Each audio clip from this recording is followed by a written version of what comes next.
Good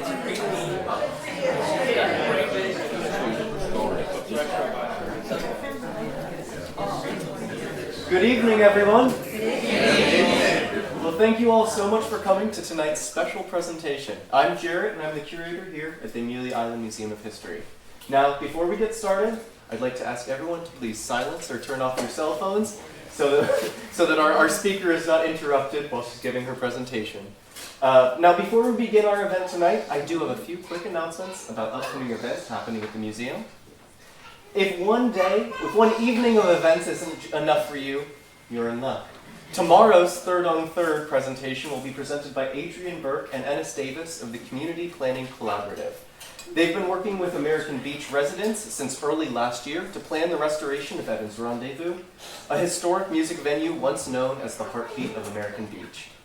Tomorrow evening at 6 p.m., they'll join us to share those plans and discuss the future of Evans Rendezvous. This will be a great opportunity to hear about preservation efforts happening on our island from experts in their field, so join us tomorrow evening at 6 to learn more.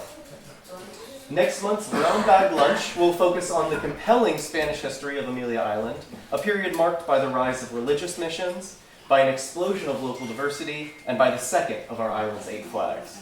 Telling this nearly 300-year story is Kathy Adams, a longtime docent for our museum.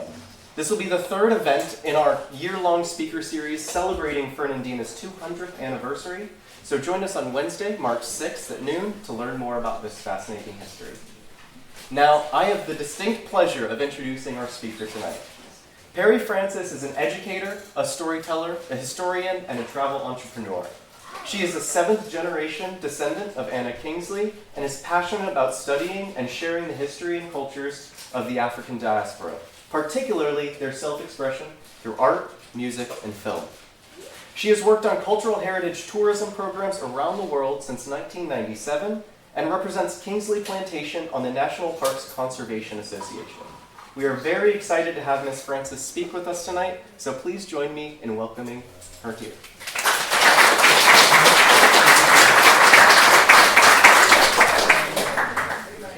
Let me silence my phone so I won't interrupt myself.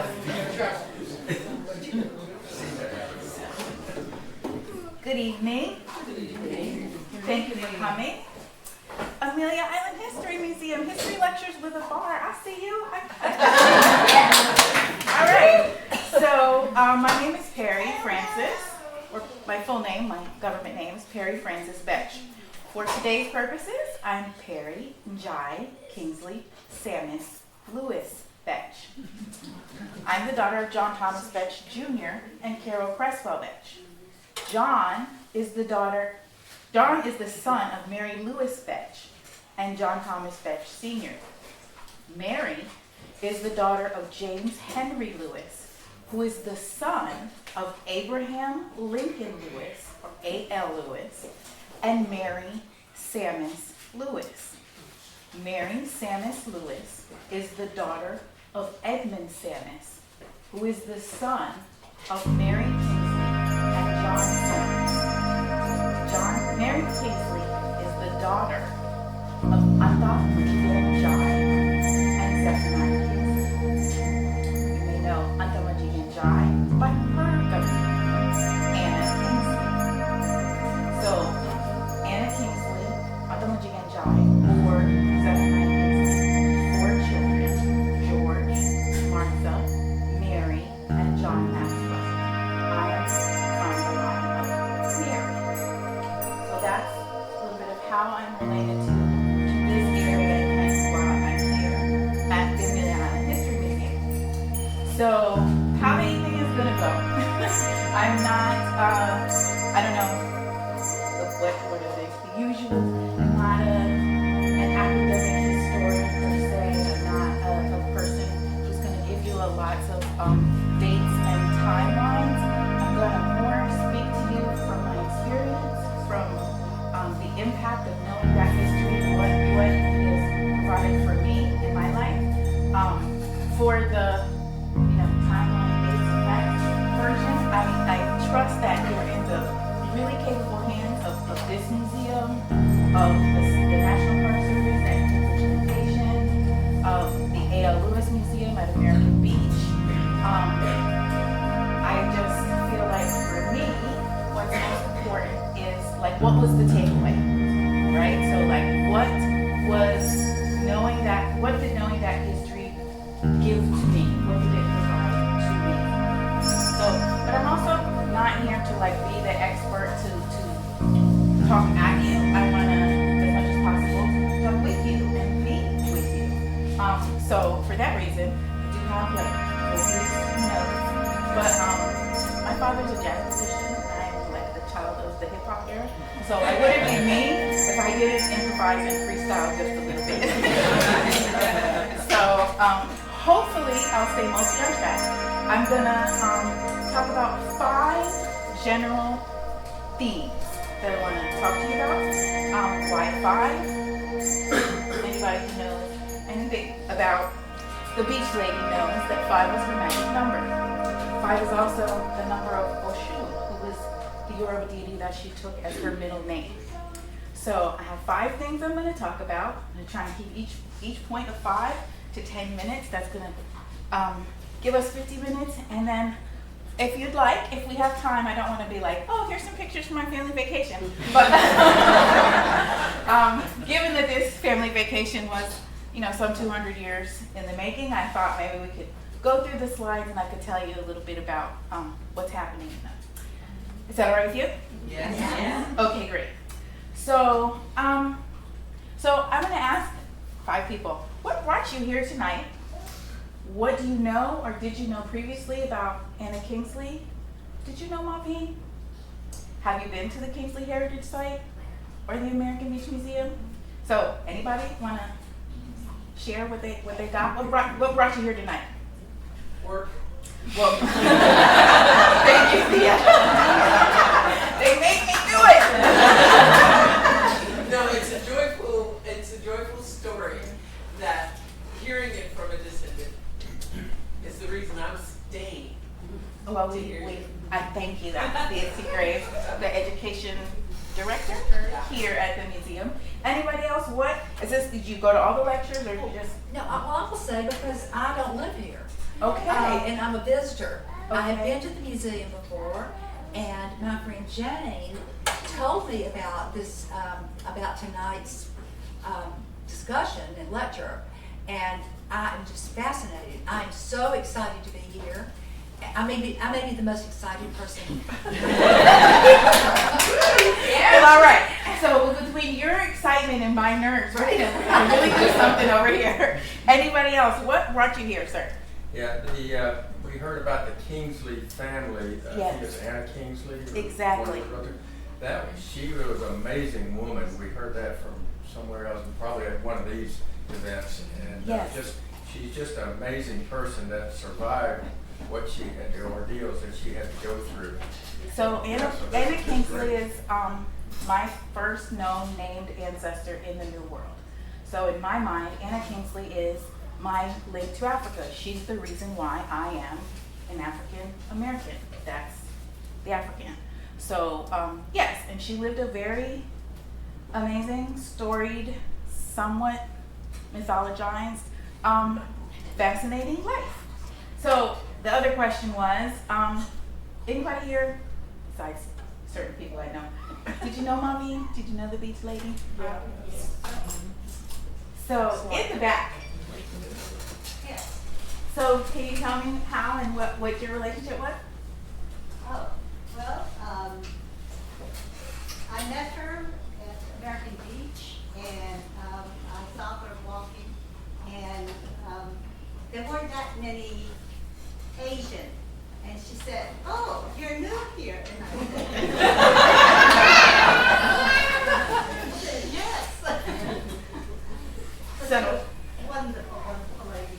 yeah, so most people, if you knew MaVynee, remember the first time you ever saw or met MaVynee. She definitely left an impression.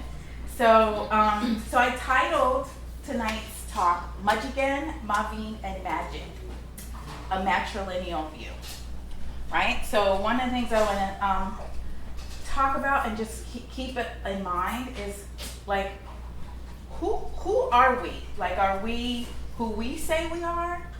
Are we who historians would say that we are? Are we the composite of all the people in our community, all the people that we know and encounter, what they would say about us? Are we, like if we were gone and someone was writing about us posthumously, would we be the compilation of the citations in books? Or the experience of people who actually knew us, right? So, although this is a matrilineal view, I'm about to quote a man. The actor and activist Ossie Davis said in his eulogy of Malcolm X, he said, did you ever talk to Brother Malcolm? Did you ever touch him or have him smile at you? Did you ever really listen to him? Did he ever do a mean thing? Was he ever himself associated with violence or any public disturbance? For if you did, you would know him. And if you know him, then you know you must honor him, because Malcolm was our manhood, our living black manhood. I would say, for residents of Maryland, did you ever talk to him? Did you ever walk along the beach with her? Or hear her on the baby? Did you really listen to her? Or if you did, you would know her, our matriarch, our earth mother, our living black womanhood. So, for those of you who might be on the internet or who are not local to this area, so Madjiguene refers to Anta Madjiguene Ndiaye, who was my 7th great grandmother, and MaVynee refers to my paternal aunt, MaVynee Betch, better known as the beach lady. So, Anta Madjiguene, one of my favorite writers, said, where there is a woman, there is magic. If there is a moon falling from her mouth, she is a woman who knows her magic, who can share or not share her powers. A woman with a moon falling from her mouth, roses between her legs, and tiaras of Spanish moss. This woman is a consort of the spirits. That's from a book called Sassafras Cypress and Indigo. Whenever I hear that, when they say the tiara of Spanish moss, I always think about mommy. So, I called it a matrilineal view, right? Could have also been a matriarchal view. So matrilineal is of or based on kinship with the mother or the female line, a society founded on the matrilineal kinship principle, or refers to a system that traces lineage or kinship through women or female relatives. It's an important concept in anthropology. Among other things, it usually determines who will inherit property on a person's death. So I would assert that we can replace the word property for wealth, right? So wealth might be land, wealth might be money, but wealth also might be the richness of history, the stories, the lineage, right? So you can leave a legacy without necessarily leaving an inheritance. And I would assert that that is what MaVynee did, and also what Anta Madjiguene Ndiaye did. Matriarchals, relating to or denoting a form of social organization in which a woman is the head. A matriarchal society is a social system in which females hold the primary power positions in roles of political leadership, moral authority, social privilege, and control of the property, usually denoting an older woman who is powerful within a family or organization. Right? So we've got matrilineal and matriarchal. So, we live in a patriarchy. We live in a patriarchal society, and a lot of times we also live in a patrilineal society. We have, John Thomas Betch Jr. Right? You don't really see a lot of women named Junior, although some people are named after their mother and they are kind of a junior. So in my line, in this evening's presentation, I'm going to talk about some prominent women in my line, not meaning that I came from their womb, but they came from my line of descent. So I didn't actually, I wasn't around to know Abraham Lincoln Lewis or John Thomas Betch Sr., but I do know about Abraham Lincoln Lewis that his marriage to his first wife Mary Kingsley Stannis Lewis is the key to my Kingsley heritage.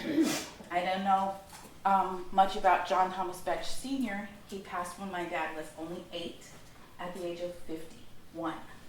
So, but I do know that Mary Frances Lewis Betch raised MaVynee, the beach lady, Dr. Janetta Betch Cole, and my daddy, John Thomas. If you've ever met any of those people or know anything about them, you know that this is not a presentation with cameo roles. It's all main character energy, right? There's no walk-ons in the pack. So without knowing her, I feel like I know her. These are strong, creative, well-read, well-learned, well-traveled people. And I would attribute that to the family matriarch. I would assert that Anta was a matriarch of her family, but also of her communities, the community on Fort George Island, the community in Cabarete, Haiti, now the Dominican Republic, the communities the community where she settled in Arlington, which is now, geographically, if you're a Jacksonville person, it's like near where Jacksonville University is.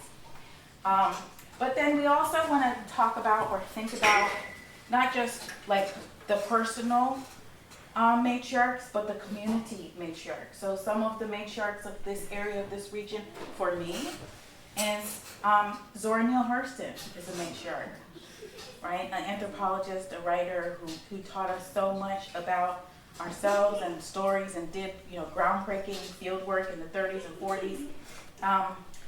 Araminta Ross, who came through this area as a Union Army spy, who many know as Harriet Tubman, is a community matriarch. Mary McLeod Bethune is a matriarch of our community in terms of striving, educating, and trailblazing, right? So we have family matriarchs, community matriarchs, but we have a tendency always to view our society, our culture, and even our families from the patriarchal view. I would assert that much is lost when we only hear one side, or if we always defer to one perspective or to one point of view. So, as you look at the exhibits downstairs or go to the A.L. Lewis Museum or even travel to the Kingsley Heritage Site, ask yourself, what do we gain from viewing the world through a matriarchal lens? Right? Mother is our first teacher. And this is not coming from a perspective of feminist revisionism, but it's actually a return to the mother. It's a return to our history. It's a return to our even prehistory. So we're not asking for a rewriting, but just a balanced, equal version. So that's Madjiguene, MaVynee, and Magic. So my first of 5 is acknowledge the source, right? Cite your sources. People in academia will say, oh, you have to cite your sources. Let's check footnotes. But I'd also like to pose that the source, like the source, is the earth, the land. All the elements of the land come from the same source. So here we are on Amelia Island in front of at the History Museum. But I would say that we couldn't be here without the Timucuan Indians, or the indigenous people inhabiting this space, right? If you've ever been to the Kingsley Heritage Site, there are those tabby cabins. That's one of the things that makes it unique in the park system and in the preservation of the vestiges of enslavement in America, is that those tabby cabins remain. They're still there today. Gives us insight into the lives of the enslaved. People say it is the genesis of African American architecture study in America. However, those tabby quarters, right, are literally made from the remnants, the vestiges of the society that was there before. Actually built using what was left of the people after their demise. So I want to acknowledge the Timucuan, I want to acknowledge the Seminole, I want to acknowledge the Creek, because that's also the source, right? I want to acknowledge and honor my first Northern ancestor in these Americas. husband, captor, slaver, father of her children, Zephaniah Kingsley. Because, so history is not always the way we might want it to be, but there's value in telling it the way that it is, right? And to look at it unflinchingly. So, trust that finding that I'm descended from an African woman who also enslaved is not on my ancestral. But that is the truth, right? So we want to look at it and learn from it, not look away from the parts that might make us uncomfortable, right? So at the purchase in 1806 in Havana, Cuba, Anta Madjiguene Ndiaye was 13. Zephaniah Kingsley was in his 40s, right? So that's the truth of it. And if based upon what we know about what life was like in the 1840s, the power dynamics in that relationship were somewhat skewed, to say the least. I'd also like to honor and acknowledge all those who labored at Harrison Plantation, which is the predecessor of Franklin Town, which predated American Beach.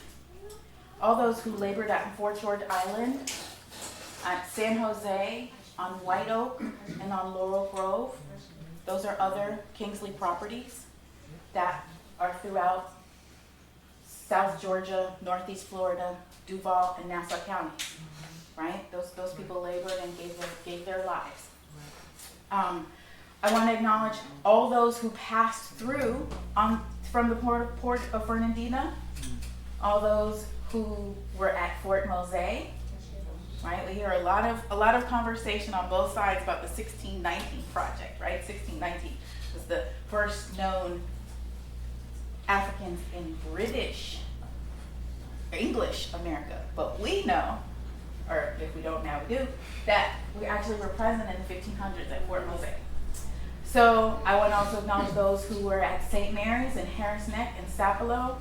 I want to give praise and honor to the ancestral mothers, those of my bloodline, but also of this community and of your communities, right? So I want to always give praise and honor to Anta Madjiguene Ndiaye, to my aunt MaVynee, to Maddie Betch of Rocky Mount, North Carolina. When I was trying to find out a little bit more about my family ancestry, one time I asked my dad, so what was your grandmother's name? And he said, Grandma. Grandma's name was Maddie Betch of Rocky Mount, North Carolina, whose home you can find still listed in the Green Book from the 1940s. She rented it out, to travelers at a time in which there were not a lot of traveling opportunities for African American vacationers. So also Mary Kingsley Samus, who, like I said, is the genesis of my African Americanness, who is my link to A.L. Lewis and American Beach. Also Zora Neale Hurston, Mary Climate Food, Araminta Ross, and all of the community sheroes and way showers and contributors to their community on all communities on this island and beyond. So a lot of times also when people say cite your sources, right, they mean in an academic way. They mean, is it according to MLA format? Do you have original source documents to back that up? Was this peer reviewed in a journal? Are there case studies and field work? So that's one source. And it definitely, I wouldn't take anything away from people who, dedicate their careers to academia. However, I'd like to put forth that there also is the lived experience, the what I know for sure is, right? The oral histories, the local legends, the recollections, the reminiscences, the praise songs, the what your grandmama and them told you. Right? Because she never told you a lie. The chant and the praise song of the griot, that also is a source. Right? So I'm speaking about what I know about my family lineage. There's also the cite your source scientifically. So I took those DNA tests. I'm on 23andMe and African Ancestry. I know these stories. I've been learning these stories and tracing the story of of Abraham Lincoln Lewis and Anta Madjiguene Ndiaye for 25 years. Guess what the scientific proof showed? That I'm 7.5% Senegambian, 55% Sub-Saharan African. I know the story of Anta Madjiguene Ndiaye, right? I also know the story of Jacob Betch, who was a German mason bricklayer who married Maddie Betch in North Carolina. But on my European side, it shows a very small percentage of German ancestry. So you think, like, if we're talking about 6th or 7th generation, this is the name that I know. This is the story that I know. But there's, like, 7th generation, there's almost 500 names that I don't. So I speak to represent them as well. Right? Those people who will always be unnamed, unknown, undocumented, but who also count and are also a source. Right? I know they're a source, whether they were ever in a book or whether an anthropologist ever studied them. I know they're a source when I look in the mirror and I see their face. I know that they're a source when I feel a particular affinity or drawn to a certain place or thing or rhythm or flavor. That's citing your sources. Right? I know that I have met and have relationships with Anna Kingsley, who was born in the Dominican Republic, and Bouna Ndiaye, who's born in Senegal. And I consider them my cousins, because we share this common ancestry. But on 23andMe, Emmanuel and I don't show up as matches because the site only goes to the 6th generation and we're the 7th. So, cite your sources, yes and no. So another thing that I think a theme that sort of undergirds my understanding of history and my understanding really of just life and people is, right, we always wanted to be either or. We wanted to be the hero and the villain. We wanted to be black or white. We wanted to be the good guys or the bad guys. We wanted to be either, Zephaniah Kingsley was this horrible person who stole this child and kept her captive and, had all these hundreds of people living in misery. Or, he started this community, moved to Haiti, started another community, was the forerunner of all these things. Like, what if it's not either or? What if it's both and? Right? So, I would say that also goes for, like, people that you're around every day, even yourself. Like, we want to be one or the other, but mostly we're in the both and. So that's one of the things that I know for sure. So I also always want to look at, like, who has the right to tell a story, right? Is it the academics? Is it the people in Hollywood? Is it the people doing the study or the people being studied? Who gets to, and I'm not trying to, I know this is a hot topic, I'm not trying to be political or positional in a certain way, but just want to ask, like, so who gets to decide, first of all the names and all the stories and all the people who never make it into the books, period. And now we're in an environment where then they try and say and decide who gets to read the books, who has access to the books, right? All of you came here tonight for whatever reason you came. It's February, it's Black History Month. I was originally scheduled for October, but but nobody had to get a permission slip. Those who felt called came. That's how it should be. So what is left out of the books? I would say that the story of the hunt always favors the hunter, right? Or, like some would say, it ain't no fun when the rabbit's got the gun. So some of what we're experiencing right now is, people finding out what it's like when the rabbit has the gun. They don't like it. doesn't make it less true. It doesn't make it less valid. It doesn't make it less worthwhile. So I really, like I said, I appreciate like history lecture and place at the bar, but I also appreciate the symbolism of here we are studying history in a jail or in a former jail, right? So my wish would be that our stories, our legends, our histories are set free from the jail, from the bondage imposed by others, and also the bondage we impose on ourselves. Let us set ourselves, our stories, our histories, and our her stories free. So my second point is, what's in a name? Or put some respect on my name, which was a quote. You may not be the target demographic, but the illustrious ethnomusicologist, the rapper Birdman, said, put some respect on my name, right? So some respect with a K. Right. So what does it mean to put some respect on somebody's name? It means that representation matters, right? It means that we should afford people dignity and honor and recognition and let them be seen and heard. So when it comes to the names, like when I first named the talk, I was like, Madjiguene, MaVynee, Magic. I like it. Works for me. But I recognize that those are difficult names. They're difficult names to pronounce. People don't necessarily know what they mean or where they come from. But they're also key to someone's identity, who they are, and they're deserving of respect. There's an African proverb that says, as long as you speak my name, I will live forever. Right? So our names and our very beings carry power when we speak them aloud. Our names have significance. Our names have symbolism. Our names, our parents chose these names for a reason.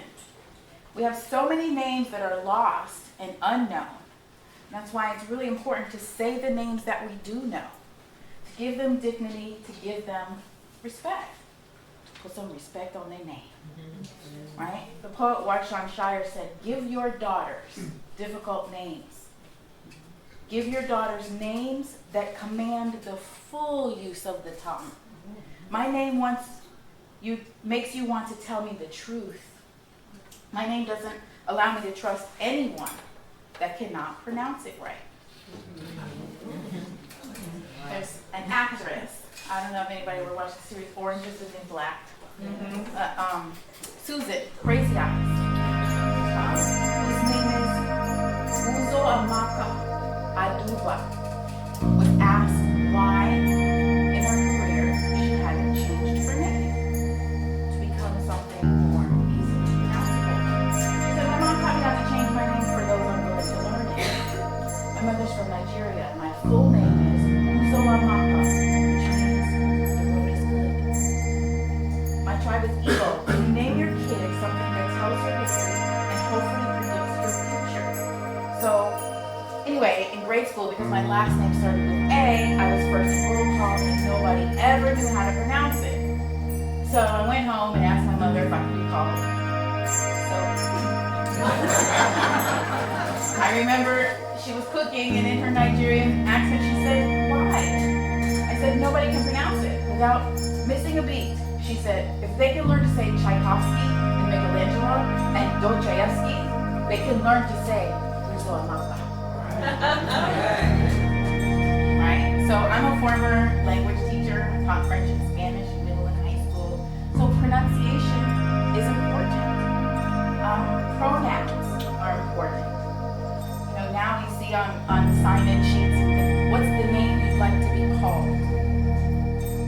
So when I was a teacher, that's how actually I became Peri Frances, because you don't really want to go into a room full of 12-year-olds and say, hi, I'm Miss Bench.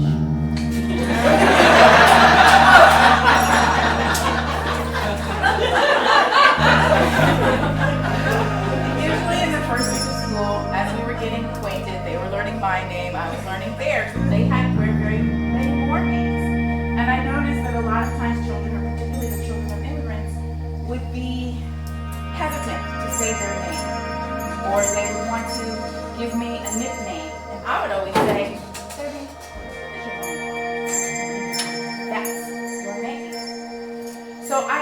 love when I see on the internet or on social media people paying homage to MaVynee, or my other aunt, Johnetta, or Anta Madjiguene Ndiaye. And they beat me when they call her MaVynee, or MaVynee, or MaVynee, or they spell Johnetta with one N. Or worse, when in jive, and hey, you have to be really careful in how you pronounce Betch. So we're gonna do a little exercise. We're gonna call and response. So MaVynee, right, is ma. Ma. Veen. Veen. Okay, so it's ma, it's round, it's open, it's ma, like ja. Veen, like seen, like let us be known, let us be seen. MaVynee. So next time you hear somebody call her MaVynee, please stop that. So how she became MaVynee, many of you may know the story. Her name at birth was Marvine Elizabeth Betch. MaVynee had a unique worldview that was fascinating and very, very brilliant. And she also, as a formal trained opera singer, was really interested in sound and vibration. There's somebody downstairs who wants to get in. So she also was very passionate about the environment, about the earth, about all beings. And so in the 80s, she didn't like that her name had an R and carried the same vibration as Ronald Reagan. Because Ronald Reagan was disturbing the redwoods. So she took the R out. So Marvine became MaVynee, right? Then she added an E, an extra E at the end for the environment. With some respect on her name, right? She said that when she discovered that it was during the Elizabethan era of Queen Elizabeth that the British slave trade expanded the most, right? They said that the sun never set on the British Empire. It was mostly colonization, slavery, wasn't so great for the people on whom the sun was not setting. So MaVynee threw away Elizabeth. Don't need that anymore. I don't want myself to be represented by that, right? So instead she chose the deity Oshun, the Yoruba Orisha, that in her mind the most prominent qualities were that she's the patron of the arts, she's the love, and she's a fierce protector of women. So MaVynee Elizabeth became MaVynee Oshun, right?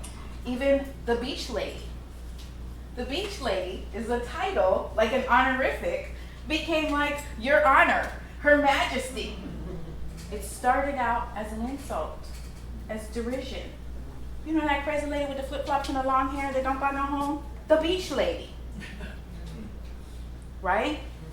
But MaVynee was magic, so she turned poison into medicine and made it her title. Like, Her Honor, Her Majesty, the Beach Lady. Put some respect on her name. So,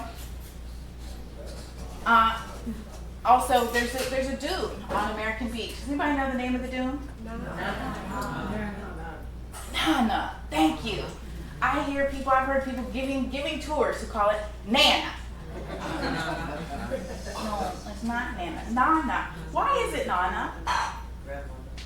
Well, grandmother, but actually Nana is a genderless word, but it means, it's a Ghanaian word.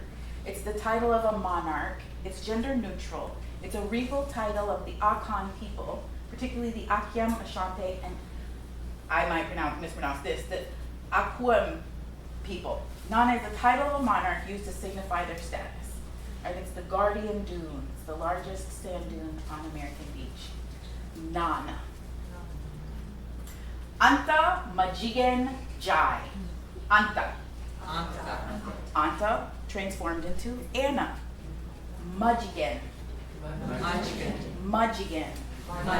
This one, I mean, it's got J's, it's got G's, it's got extra vowels. People just make things up, right? Or just don't even try it.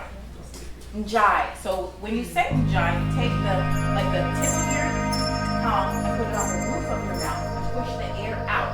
Ndiaye. Ndiaye. Ndiaye. Okay. So why is it important that she not be Anna J. Kingsley? Why do we care? What's in a name? Anna is more anglicized and easier to pronounce. Right? I'm surprised that out of all the people whose names are unknown, she got to actually keep her name of origin. But it got changed, the spelling got changed to J-A-I to make it more accessible to the English-speaking tongue. What's unfortunate about that is that still present day, when you see her name in French, it's J-A-I. Right? So why does that matter? Well, one reason is because calling her Anna Kingsley always refers back to Zephaniah, so it puts her in a position of possession of someone to be of someone who is enslaved. Anta Madjiguene Ndiaye is the name her mama gave her. That's who she is. That's her respect. So also it connects her to a long, long line. Many people, particularly in the African American community, are taught, either intentionally or unintentionally, that our history began with slavery. Our history in this country started the moment we descended at ports like Matrilineal or Charleston or St. Augustine. But actually, the Ndiaye family goes back to when the Jollof Kingdom split from the Mali Empire in the 1400s. So when you change the spelling to make it easier for your tongue, break that line. Also, it connects her to the founder of the Jollof Empire. It connects her to a long history way before the Atlantic slave trade and the contemporary Ndiayes in Senegal. First time I went to Senegal, I had Dr. Daniel Schaefer's at that time pamphlet, and I was like, I'm going on this adventure and I'm going to find the Ndiaye family. In Senegal, Ndiaye is like Johnson, Washington. Everybody's Ndiaye. Which ones are you looking for? It's like if I showed up in England and said, I'm looking for my cousin. Do you know him? Harry Windsor.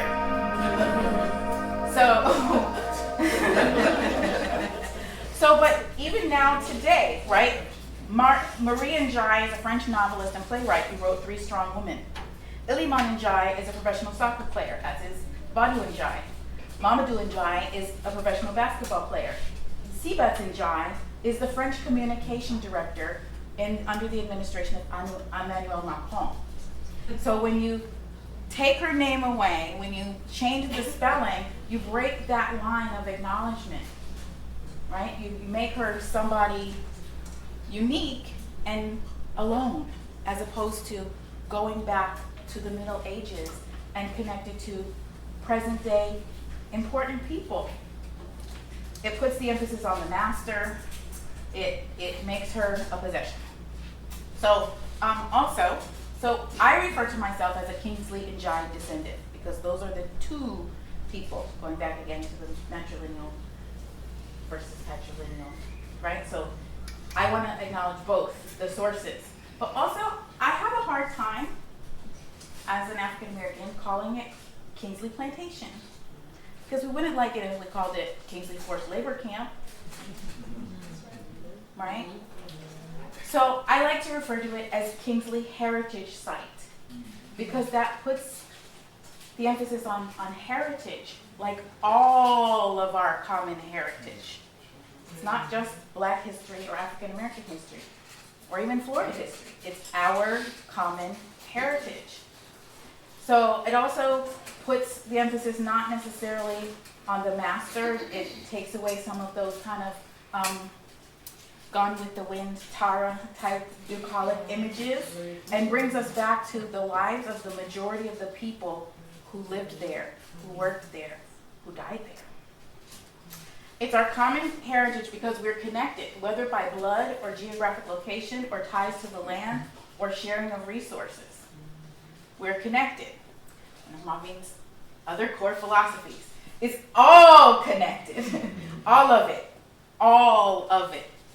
Every living being, all the stories known and unknown, the PhD, evidence-based, book evidence, and the original source document version, as well as the spirit-led, intuition-based, grandma gut-grounded oral history of personal interpretation and coincidences. It's all connected, right? Nothing is lost. Anna, or Anta, she left no photos, no journals, no treatises as her husband did, no testimonies. She wasn't interviewed by famous abolitionists or recorded by the Work Progress Administration, but she's still known. It's all connected. MaVynee made such an impact on this island, and I would say in the larger world. I mean, I didn't know about Black environmentalists until MaVynee. She poured so much knowledge into me and anybody else who would listen. She made her even her physical being and the way she presented herself a walking, talking history lesson. Right? Yes. People still talk about her, even though she's been gone almost 20 years. Put some respect on her name. She did all that with no computer, no car, no smartphone, no social media presence, and sometimes no fixed domicile. But it's all connected. Another thing that I take away from the lives of these two matriarchs in my family is to be willing to burn it all down, to let it go, to surrender your past self for something better. Right? In my lifetime, I met MaVynee when I was already a college student. I didn't grow up with her. So I never knew Marvine Elizabeth Betch. Don't know that lady. I met MaVynee Oshun, the beach lady. Right? MaVynee left the life of the opera singer, the debutante of the privileged class, to grow her hair and nails, to live on a chaise lounge, to dress in flip-flops and seashells and beach towels, and to dedicate herself to her community and all its sentient beings. And I do mean all. Yes, she was particularly passionate about her community, the African American community, Black folk. But she also had a lot of people in her beloved community who were Black folk, who were indigenous, but also her community was turtles and whales and dunes and butterflies. And no one was more important than the other because it's all connected, right? During the Patriots' War in 1812, Anna Kingsley, Anta Madjiguene Ndiaye, set fire to the only home that she had, her safe harbor, her sanctuary. She gave refuge to Spanish soldiers during the Patriots' War. She burned her store, her house, and started all over again on Fort George Island, that site that was now today. They started over there with nothing. And people, even though she left no original source documents, no letters or journals, people who were there say that she did it unflinchingly, unhesitatingly. She was ready to lay it all down, let it go, surrender, so that something else can rise. She started again on Fort George Island. In exchange, as thanks, she received a land grant from the Spanish government. She expanded her territory. She left a legacy. As I said before, the campus of Jacksonville University is the land that once belonged to her. She started all over in Haiti. When her family, feeling the encroachment of the state of Florida, of America, and its new laws restricting the movements of free people of color, they started all over again in Haiti. And then again in Florida, after she had a court case with Zephaniah's sister and niece, 1848, she takes a European woman to court over a contested will. Right, he went. And she wins. She stood on business. She started over again in Arlington after the Civil War. Put some respect on her name.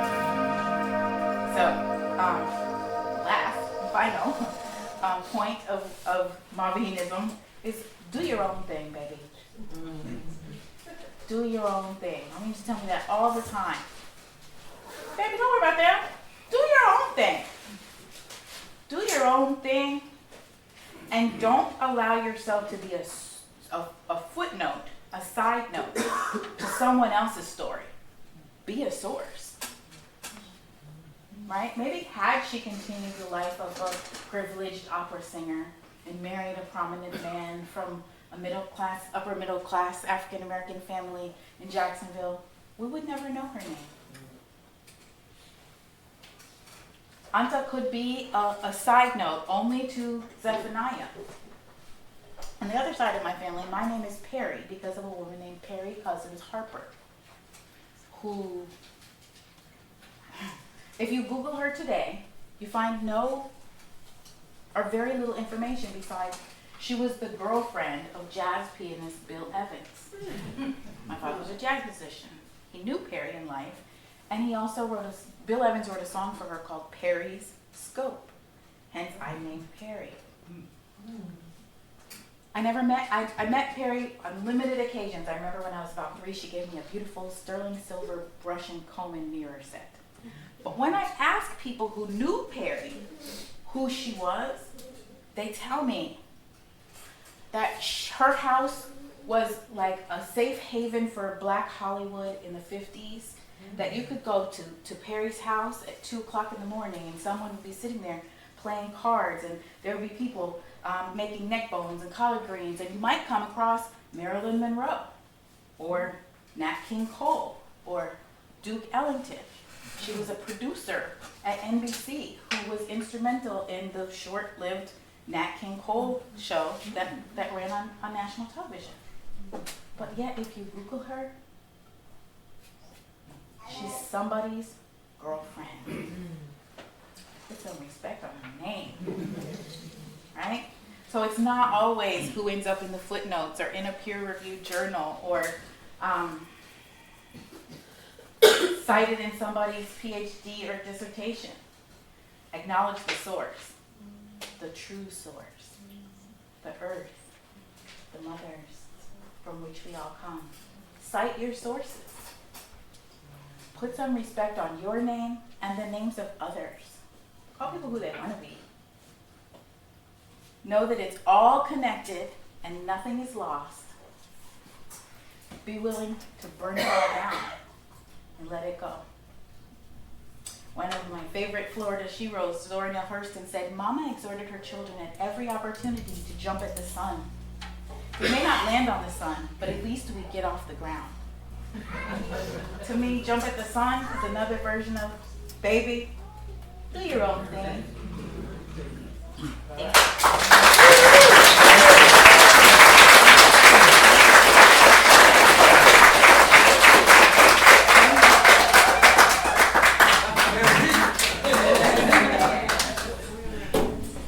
So it's 6:56, I don't know. Yeah, if you want to take some questions or talk about. So if you wanna, if anybody has any questions, or if you want me to go through this, I can, but I think that's gonna take more than 6 minutes.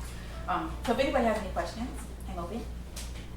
Sir? What was the relationship between the two sisters, if I get the pronunciation right, MaVynee and Jonetta? The relationship, they're kind of like Irish twins. So MaVynee was older, I think by 18 months. MaVynee was older than Jonetta. And then there's a big jump between Jonetta and my father. So you mean what was their relationship in age, or what was their relationship like? With the three of them, how did they get along? And Jonetta was the president of Spelman College. Yes. Very much in academia. And her sister was an opera singer. Dichotomy there.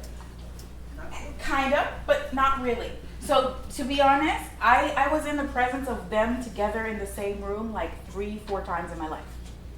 Okay? So I know that, MaVynee would always say, Jonetta's she's the more dignified, she's the professional, where I'm the free-spirited hippie. And that was how she played it.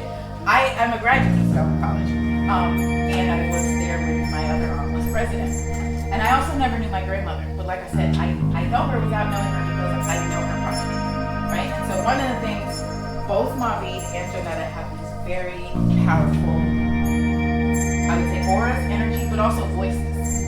So one of the things that MaVynee is like, say it, and she'd say, "My Spellman sisters."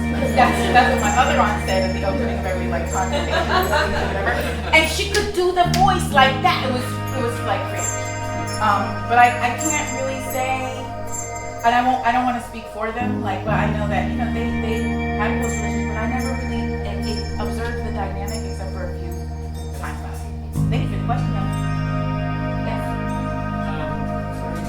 I've heard in the past that places where companies like 23andMe and Ancestry have been woefully lacking in non-white genealogies. Yes. How did you find that as you were going through your exploration? So I wasn't looking for, I want to just acknowledge straight up, I am a very privileged person of African descent. I know a lot of things. I know a lot of names, I know a lot of places, I know a lot of, locations. I'm not the norm. So for that reason, I wasn't looking for like the answer. I was looking for confirmation or like a answer.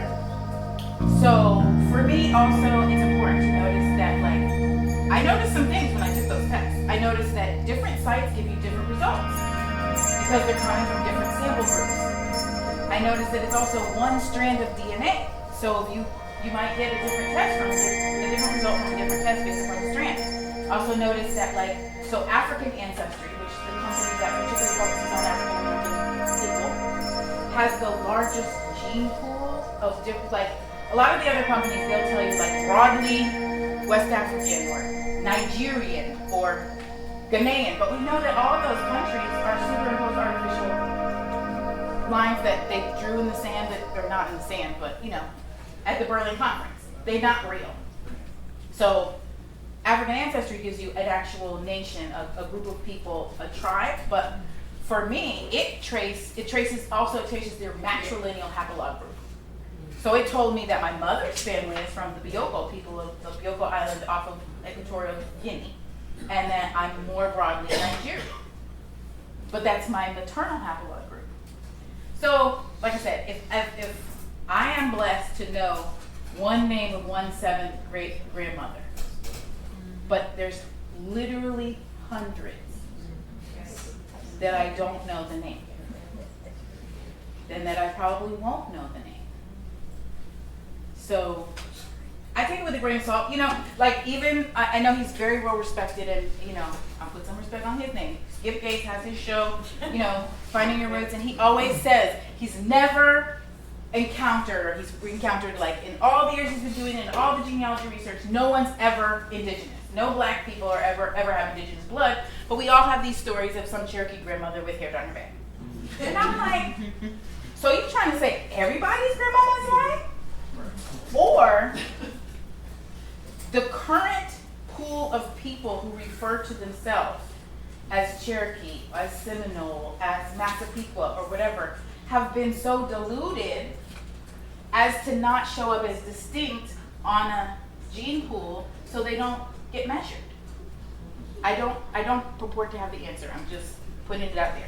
But I don't think everybody's grandma ain't lying. I will say this, it's also all Southerners, trust me.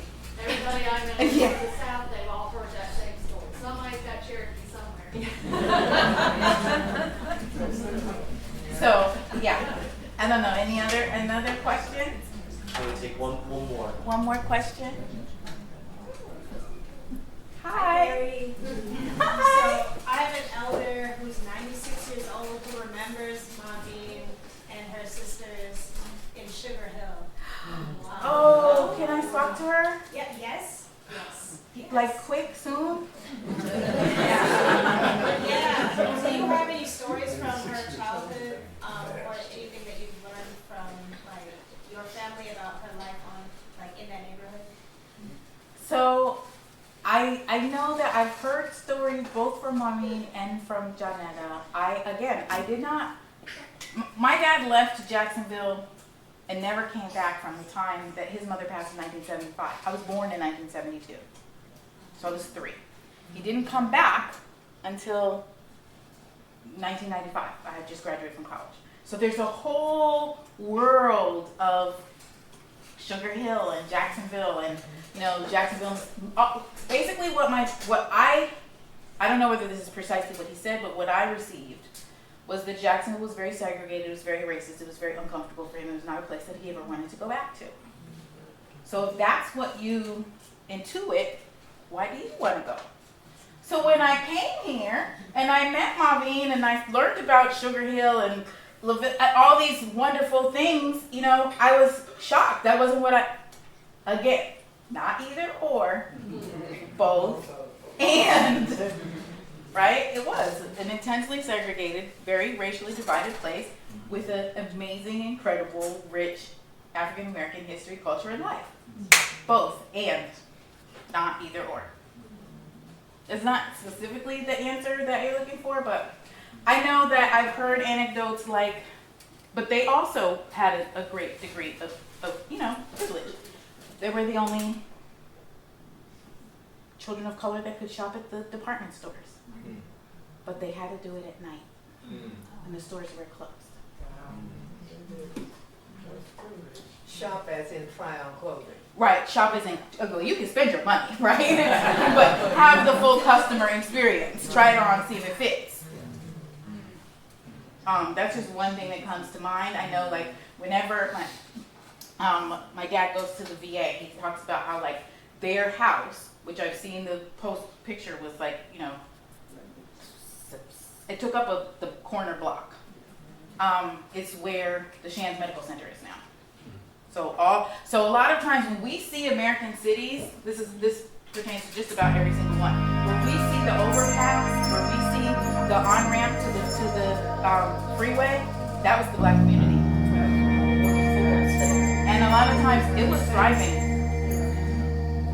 A lot of times, even when you go there now, if you pay attention, there's a freeway that runs right through the middle.